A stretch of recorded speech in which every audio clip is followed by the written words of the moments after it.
Well, good afternoon, everyone. It is always a mistake to follow President Obama. Note to self. But that's all right, because I am so excited to be here. This is an amazing, amazing day. And as the President said, the power of convening can be tremendous. And I'm delighted to see members of Congress here and so many members of the business community, not-for-profits, advocates, people who have benefited by being given that shot that we're all here to talk about. And the progress that we can make together is amazing. Many of you in this room have also worked with us on other initiatives, the First Lady's initiative to hire our veterans, and we've made tremendous progress there. Hasn't required a lot of money, didn't require a big government program. All it required was some recognition of how much we owe people who have served our country.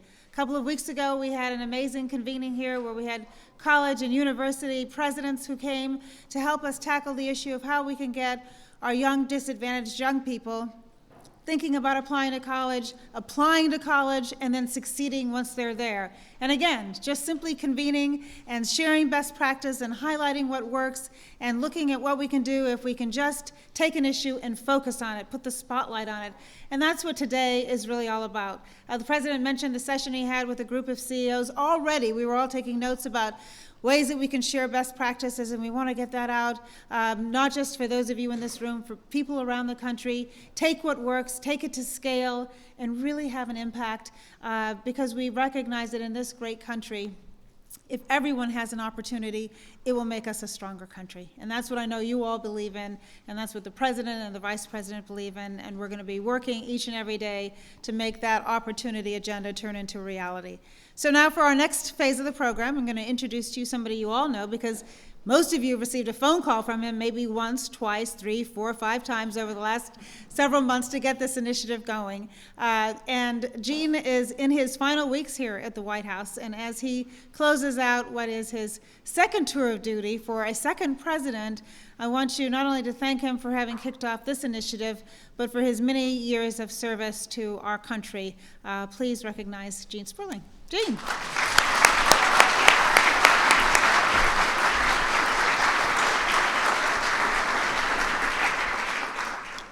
Well, I want to get to the panels quick. Let me just make a couple of points which I think are very important. When we talk about the need for the executive authority, the convening, sometimes that's seen as something you're only doing because Congress would not act. But the reality is, as I think the President has said from the beginning of his presidency, real change has to come from across the country, from the bottom up. If we were able to pass all the legislation we would want, it would still not do as much good if you still had companies inadvertently having screens or mechanisms that shut out the long-term unemployed from even having a fair shot. So this would have been an important piece of the puzzle at any time.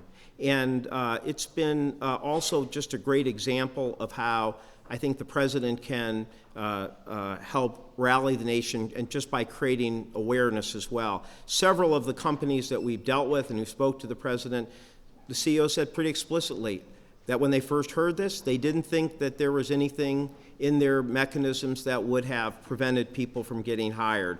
But when they went back and spent serious time with their company, they realized there were that they did have some screens that kept people from getting a fair shot. But even more, they recognized that if that was happening, they were hurting themselves, because there was a talent pool out there, like Eric, who could be available. So this is very much a win-win type of scenario. What we wanted to do now, you've heard from the President, we have a report out that I think gives all of the evidence and background that the President has mentioned. But let's be very clear, what he was really saying was that long-term unemployment can become a catch-22, a negative cycle. When you looked at the evidence the President was presenting, it was quite clear that simply the status of being long-term unemployed, as opposed to anything about your skill or personal characteristics, was becoming a barrier. And we want to stop that. But we also want to let people know that there are positive things happening, and Eric is not the only one, and there are many great programs. So what we want to do in these two panels here is, one, have our Secretary of Labor talk with a few more people about their situation, but also about what works, because these two panels are very much about what works. And then when he's done, we'll have a panel that I will moderate that will be with Penny Pritzker, our Secretary of Commerce, both because of her current position, but the work she did, and then Marie Lynch, who runs Skills for Chicagoland, Earl Buford, Wisconsin Regional Training, and then two companies who have been engaged, Eric Spiegel at Siemens and Larry Simpleman. But I think what you'll see here is, while we've done a lot of description of the problem, these two panels are going to be showing you about the solutions and how we can expand it. And let me say, we're bringing up Wisconsin Regional Training Partnership, Skills for Chicagoland, but there are a lot of great organizations. Let me do a specific shout out to Joe Carbone at Employment to Work. They've been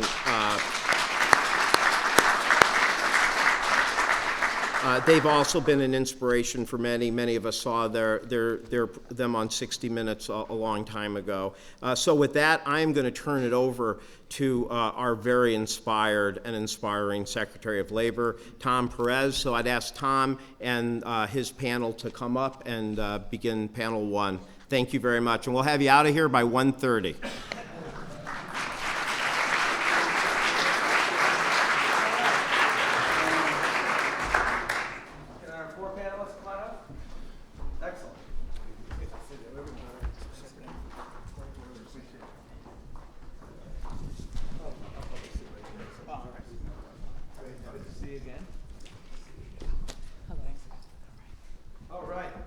Good afternoon. It's great to have everybody here. As you heard the President talk about our values as a nation, and one of our values is there's no such thing as a spare American. And you've heard all the data on the long-term unemployed. This is about real people. Beyond data is a human story, time in and time out. And I've had the privilege in the course of my job of meeting with so many long-term unemployed, and their stories tear at my heart, and they inspire me to do more every day to make sure that we are using every tool in our toolbox to help them.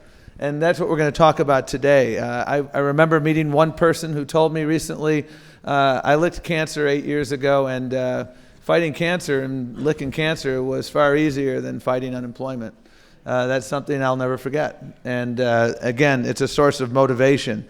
Now, while we have many challenges in our long-term unemployed, we've had many successes, and that's what we're going to turn to today. Four of the people sitting up here with me on this panel have gone through this journey, and it hasn't been an easy journey, but they're going to tell their stories about what they did and what they learned from it.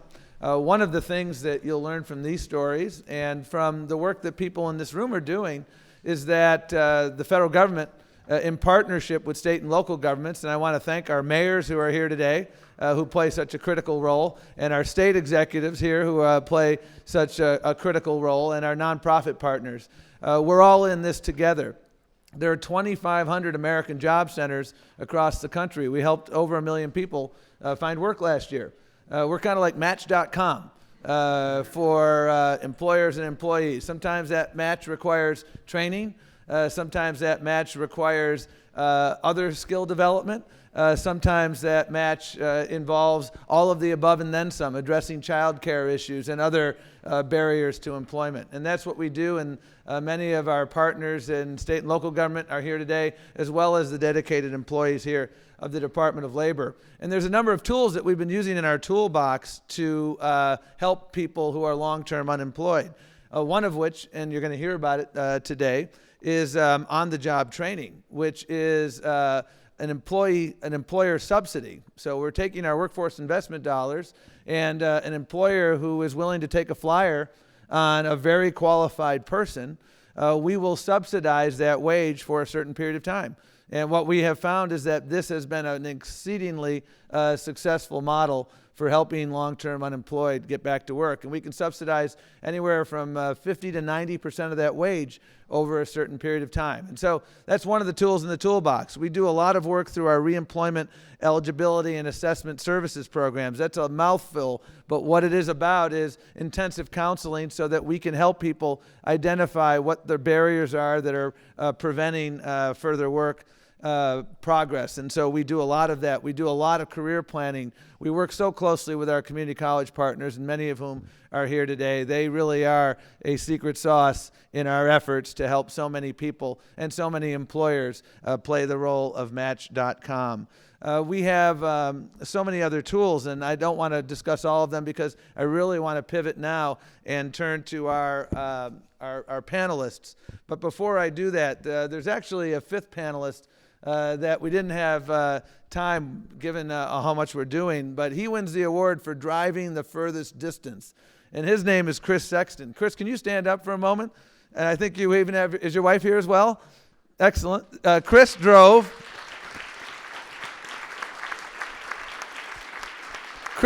all the way last night with his wife, got here late last night from Eastern Kentucky.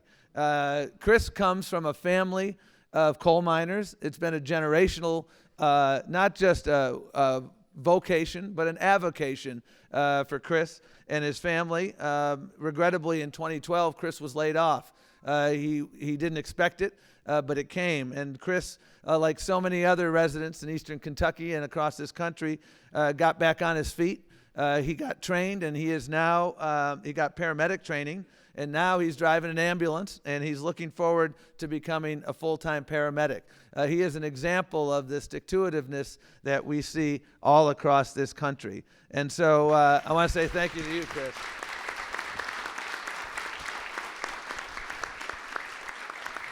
So let me turn to the panels. Gary Locke is employed as a digital marketing analyst at Common Places, a web development and marketing firm in Manchester, New Hampshire. He had lost his previous job in 2012 and was out of work for 1 year. He sent out over 180 resumes without success. While receiving unemployment insurance, he was able to register for that on-the-job training program that I talked about, and he became OJT eligible. And he got that job through that employment subsidy, and now he's going gangbusters. And he's earning a lot of money. I'll have him talk about that. He's doing pretty darn well. Danielle King is a machine operator. She's my furthest to my left at VAE Nortrack North America, a maker of railroad track components in Chicago. She lost several jobs between 2007 and 2010 in customer service and logistics. She experienced homelessness for a while and was forced to live apart from her teenage son. Stories that tear everybody's heart out and stories that are all too common. In 2011, she enrolled at a Jane Addams Resource Center's Career in Manufacturing program, which was funded by the Workforce Investment Act. And through that, she got a credential, and a credential that was in demand. And as a result of that, she got her job in August 2012, and she's also earning very good money, north of $20 an hour, and she purchased, again, her ticket back to the middle class. Vernon Downs is our third worker, and he's a document management administrator at Fujifilm Medical Systems in Connecticut. And he was one of the first cohort of the Platform to Employment, which was mentioned before and featured on 60 Minutes. And that training that he got enabled him to get back into Fujifilm. And what's interesting about Vernon's story is that he actually worked at Fujifilms, got laid off, and got reemployed at a higher level than he was before. And last but certainly not least is Mary Beth Cornell, who is a software tester with Qualitest in New York City. She had been a graphic designer for over 20 years when she left the workforce to raise her son, who has special needs. She returned in 2008 after 10 years, and as the recession hit, she was regrettably laid off, and she had a 3-year job odyssey search. She never gave up, but what she found was that her IT skills were growing rusty, and she enrolled in the Per Scholars program and got an intensive IT training course, and she completed that training, and with that training, she was able to punch her ticket back to the middle class. So let's give a hand, first of all, at the outset for all of these folks.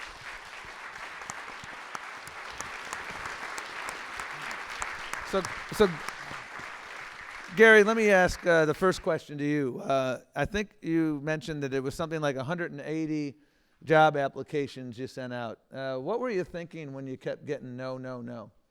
I really was convinced that my age was playing a factor.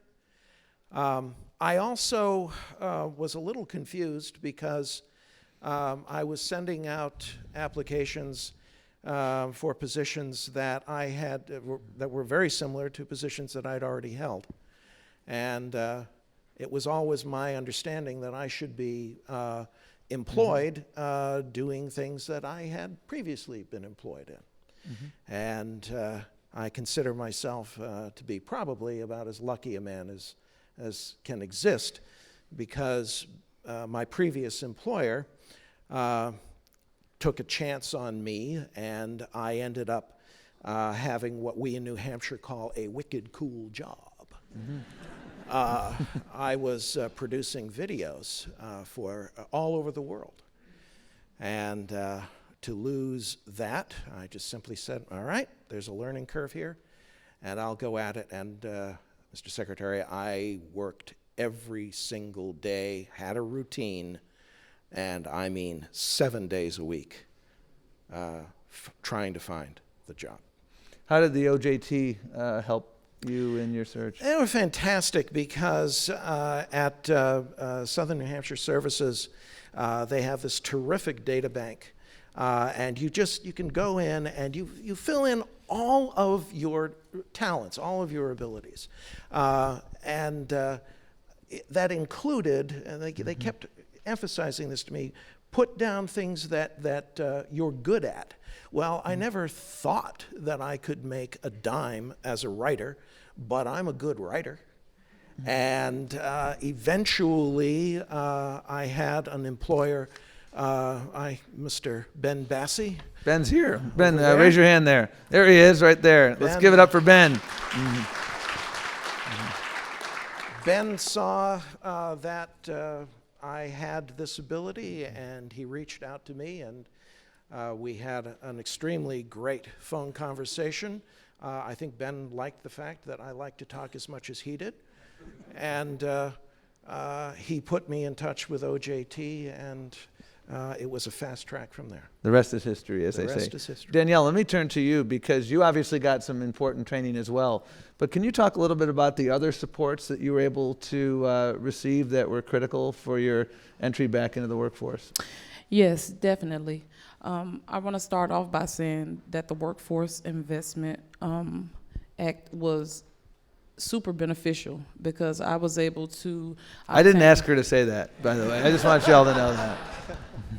I was able to actually obtain hands-on training in Chicago at JARC. In addition to that, JARC partners with the city colleges of Chicago and other centers for manufacturing. So I was able to get a concerted effort across the board in order to actually locate employment. But at the time, they didn't know that I didn't have anywhere to stay. I just came and got the training. But then, at the end of training, they didn't just wash their hands of me and let me go. JARC actually kept up with me. They called me, how are things going? And that's when they found out about my extenuating circumstances.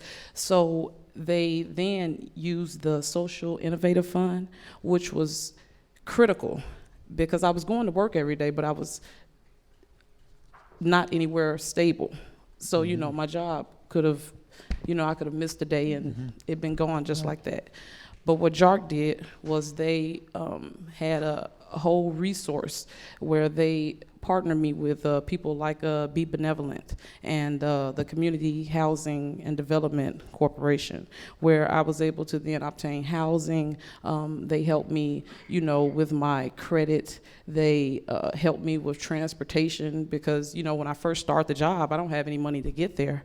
So those things in conjunction with the WIA is what really pushed me forward. Thank you for sharing, and thank you for your courage and persistence throughout this. Vernon, I have a feeling that when you first got laid off from your job, you never dreamed that you'd come back to the same employer down the road. So walk us through the psychology of that and the roller coaster ride that got you back in the door. Well, first of all, I have never been laid off before, and this was the first time.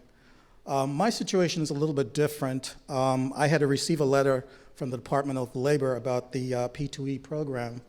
And I said, okay, what the heck, I'll fill out the online job application. So I did that, and then I participated in the program. The program offered a lot of tools, but my situation was different where I didn't need training or education or anything like that. I needed some sort of encouragement or counseling to get my feet back on the floor. I needed to get Vernon back, so to speak. I lost confidence. I was a little bit bitter to society.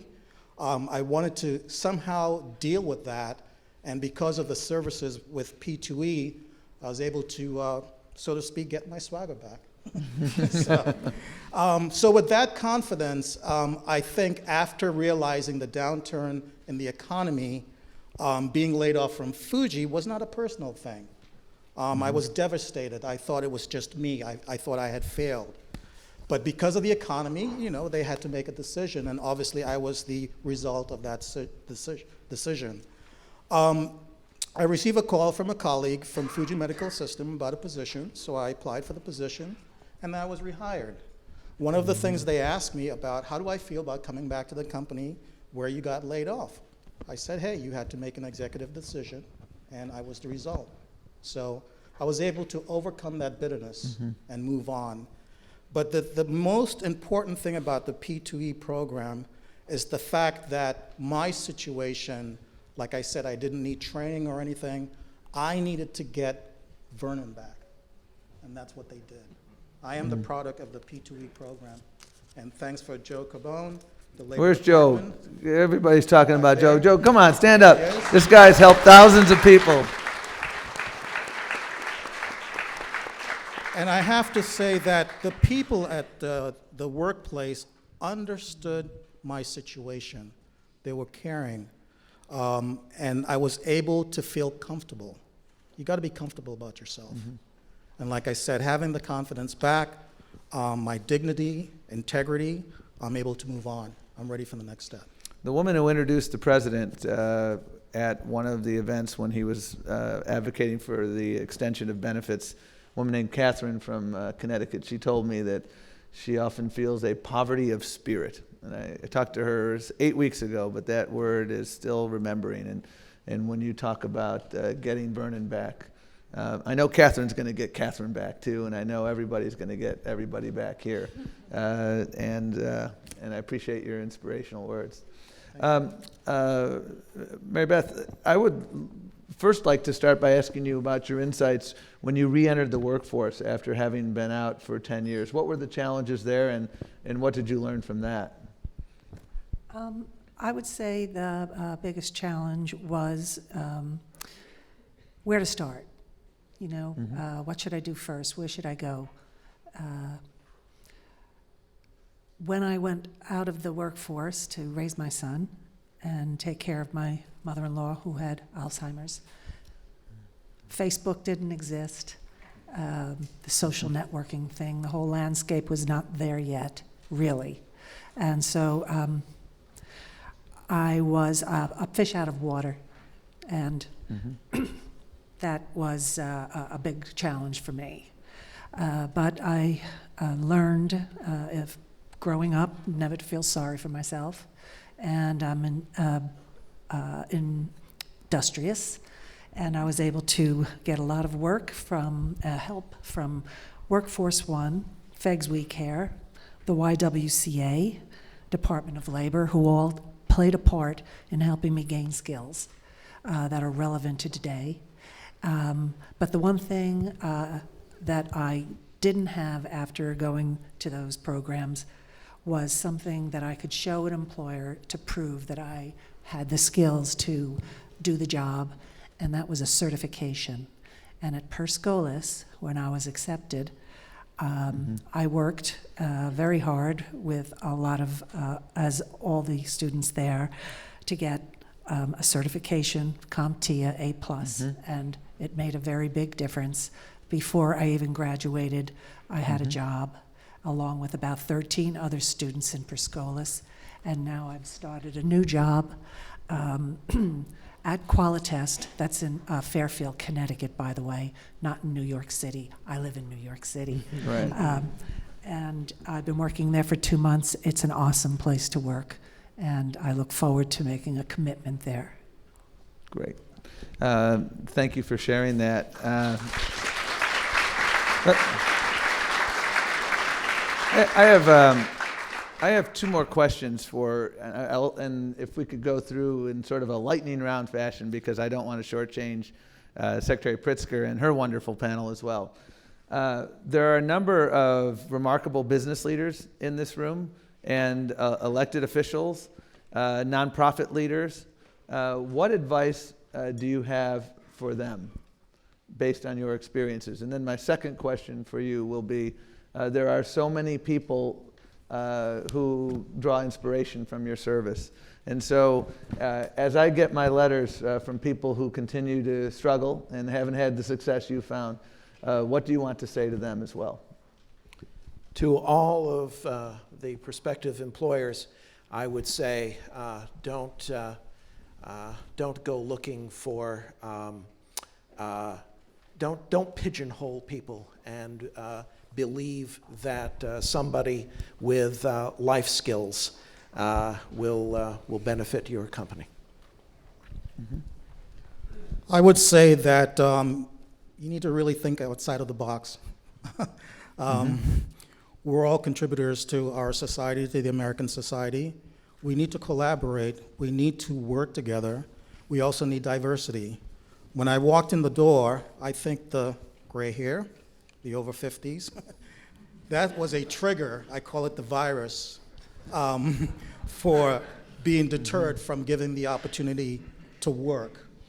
So don't judge a book by its cover. And we need to be a little bit more diverse. We need to collaborate.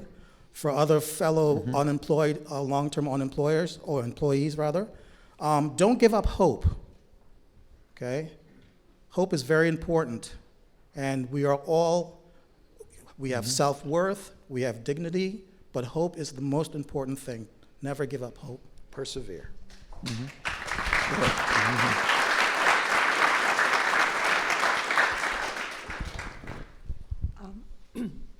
I would like to suggest that you look into your hearts and be the decent people that you really are, and how good it would feel to contribute in participating in such a mission.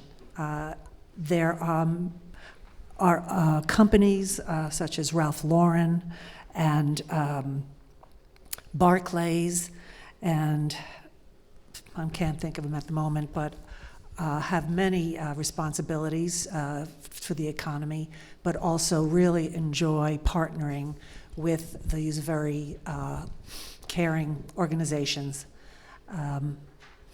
And there's a contract from years ago between workers and employers that is, I think, disintegrated a little bit, and I think we can try to get that back again from both sides and work on that. I think it's sort of gone away. And is that do I go to the next one? Or? Sure. Why don't we move to our next panelist? What I would like to say is that we see what works. We know what's working, especially in Chicago. Thanks to JARC and the Center for Working Families, you know, I was able to get what I needed, and I went from being a person who had zero income to now I'm Danielle the machinist. Yeah, all right.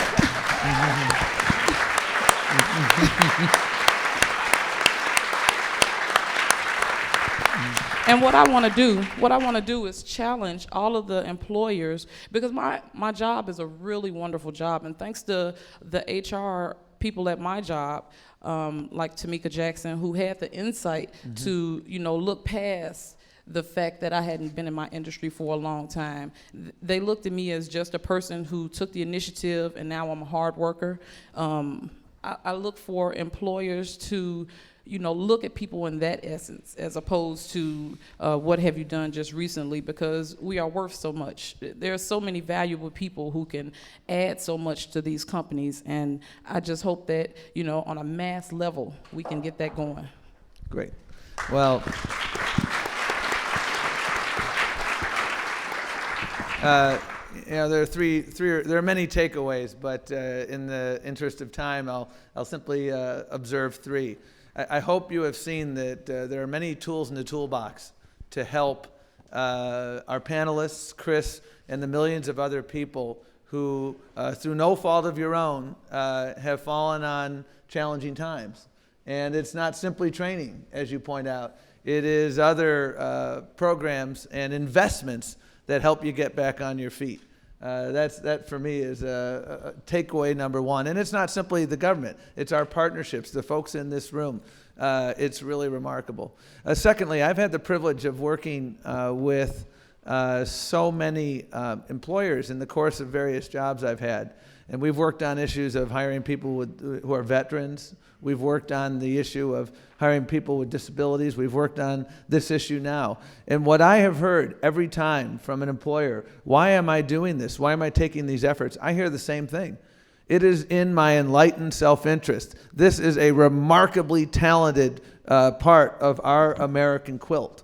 And I'm not doing this for simply the ethical imperative. I'm doing this because it helps my bottom line. And you've heard four really talented people, and you just met a guy who drove all night after working a shift. That is the American stick-to-itiveness about these folks. And my final moment is simply what you've said, which is, again, to quote, I think the shortest speech in World War II, if my memory serves me, which was what you have said to everyone in America who is struggling right now with long-term unemployment, which is what Winston Churchill said.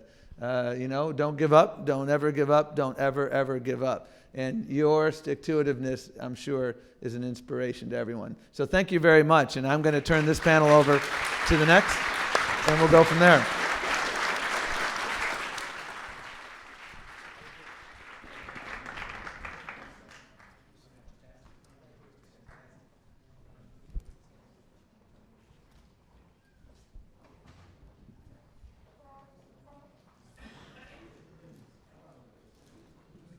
Next panelist, come on up.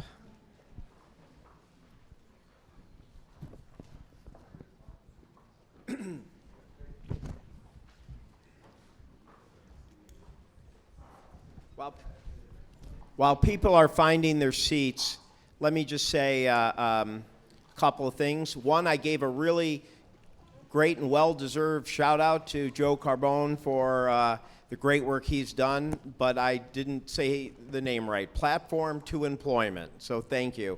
I also want to just very briefly thank a few of the other people or organizations that have made commitments today that maybe haven't been mentioned or up here. One is that LinkedIn is agreeing to work with some of the winners of the competition. Their CEO, Jeff Weiner himself, has committed to that. We're very thankful for that. Skills for America Future and the National Skills Association and the National Fund for Workforce Solutions have committed to work together. Appreciative of that. Goodwill has a partnership with Accenture and Good Prospect that they're announcing. The ARP Foundation has a Back to Work initiative with those over 50. JP Morgan's new skills initiative, they are making sure that they are going to use the data to help on some of the long-term unemployment. So we appreciate that.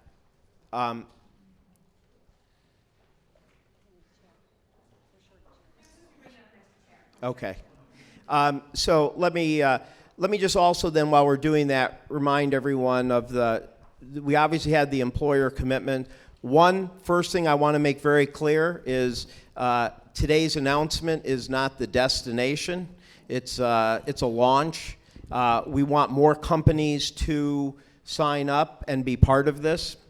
That's number one. Number two, What you saw the president sign is meaningful. Obviously, the United States government is a big employer, and all of the principles that we're asking others to do, we're applying to ourselves. And three, we're showing and highlighting some of the innovative programs, but the fact is, even with existing resources, Secretary Perez is able to use $150 million to have a ready-to-work partnership competition. I don't know that that will fund all the worthy programs, but we really encourage local mayors, local governments to work with their business leaders to apply. This is tangible funds that people can apply to. Just the process of working together like this would unquestionably do good. And that's just our larger way of saying that, again, this is the beginning of this effort. This is not the end, because the issue we're trying to deal with is still at far too high levels, and we're going to have to stay at it and stay at it and stay at it. And if you have ideas and other issues that you want and best practices, please let Penny and Tom and I know directly. We want to hear your ideas. We've heard today about the importance of making sure we're thinking how these things work best for small businesses who may not have the large human resource departments. We know that many of what we're doing today can be very helpful to getting Americans with disabilities back to work, even if they've been out of the workforce. And we want to make sure those lessons are being applied, and we're doing everything we can. So again, consider this the launch, not the destination of this effort. So what we want to do today, right in this panel right now, is just you've heard from the individuals how they've gone through some programs. We want to talk to some of the people who have now set these up and run them, both from the nonprofit level and from the company level, so you get that sense, because these are a lot of the programs that will inspire a lot of the models that Secretary Perez will look for when determining the winners of the Ready to Work partnership. So I'd like to start with asking Secretary Pritzker to speak, and I mean this when I say that I did not know she was going to become Secretary of Commerce when I was calling her about this issue. What I knew is that the President had already asked her to run an initiative connecting community colleges, and I knew from both her and her very shy mayor, Rahm Emanuel, who's very shy about letting you know when he has a program that works in his city, that maybe I ought to talk to this person, Marie Lynch, and talk to Penny.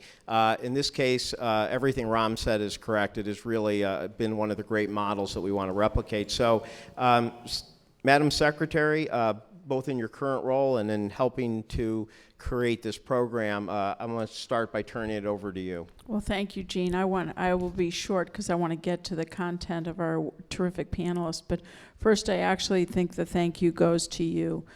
In October 2010, when the President launched Skills for America's Future, and there's some of our colleagues who are on that board, including Eva Sage-Gavin, who's here from the GAP, and the gentleman who was talking about PG&E. The PG&E Pathways was one of the founding programs that we started. The GAP was one of the founding companies to pledge to work with community colleges to help train people for jobs that exist. And Gene, you've done something, and then we evolved out of Skills for America's Future, creating Skills for Chicagoland's Future, which Marie will talk about. And I have an enormous passion for this, which is why for the first time ever, the Department of Commerce has made skilled and workforce training a priority. So I get to go and work very closely with the Secretary of Labor, which frankly, the big shock to me is he and I get along great, but the shock is how wide-eyed people are when the two of us are on the stage together promoting something that we both believe in and we come at from an aligned point of view. But Gene, the truth is none of this would have happened without you. You were the one who said, I'm going to elevate this issue. You're the one who said, I'm going to put it on a national stage. Without you, your personal perseverance, your pushing, we would not be here today. We would not be talking about replicating programs that would work. We would not be having the opportunity to really be inspired by the folks that we just heard on the previous panel. So we owe you a debt of gratitude. Frankly, many people in this country owe you a debt of gratitude for really leading. So thank you.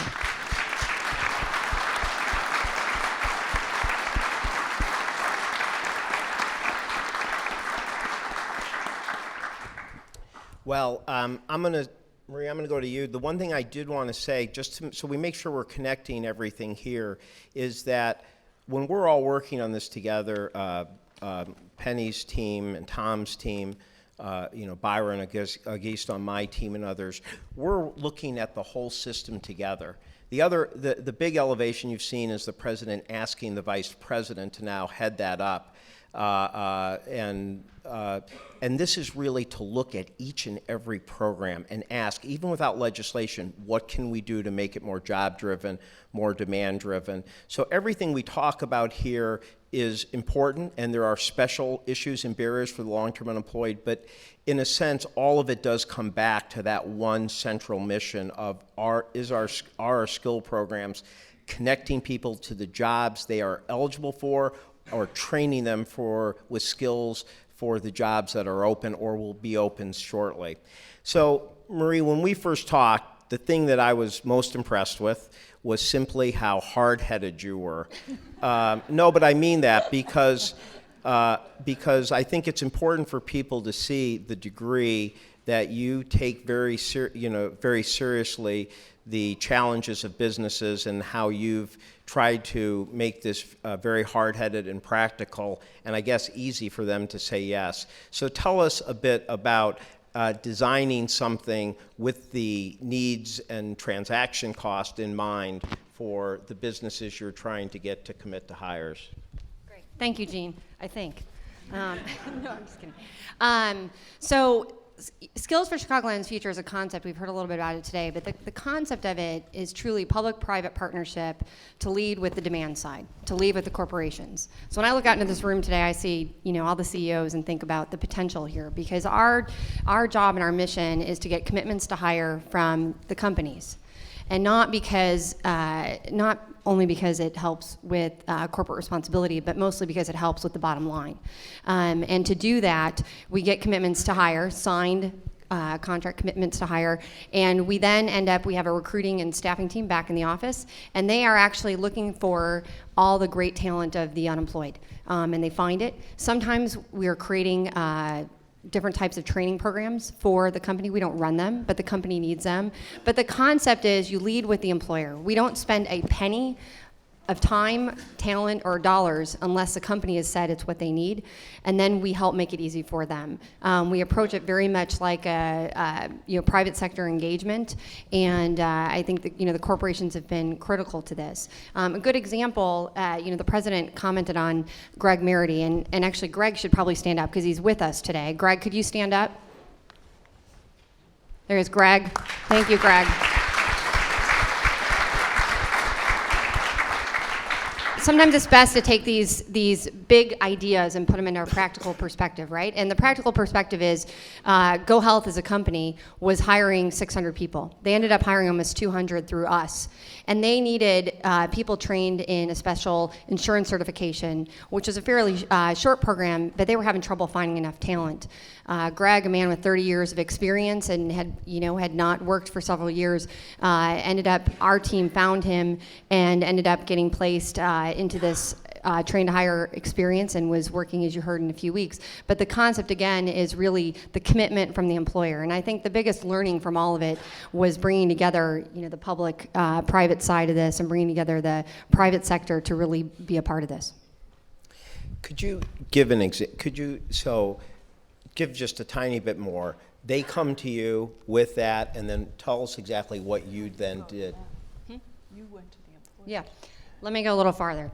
So we, on our side, with the public-private partnership, part of what's happened here is, let's talk about what I call our sales team. We actually go out, our board is composed 100% of business people.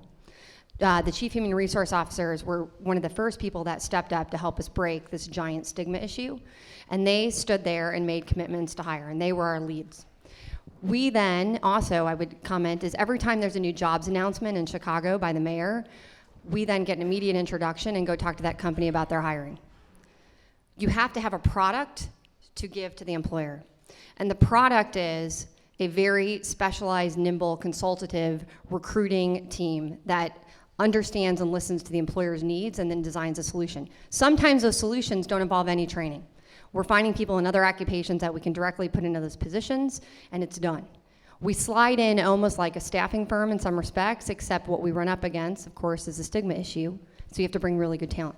Sometimes we're putting together, again, we don't do it, but the employer oftentimes will do their own training, or we find a third party that'll do the training. They put in half the funding, we put in half the funding.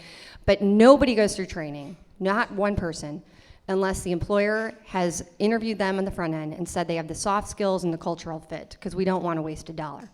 And so the company is bought in before that person's engaged. But the piece here that's so crucial is that everything is led with the employer. So the board of directors, the mayor's office, and the commitments to hire, the signed commitments to hire. And the only other piece I'd throw in here that's also important on the corporate side, we're actually only 30% of our funding is WIA funding. 70% of it comes from private sector foundations and a special grant from the city of Chicago. And as an example, JP Morgan Chase now to date, as of today, has given us $1.2 million.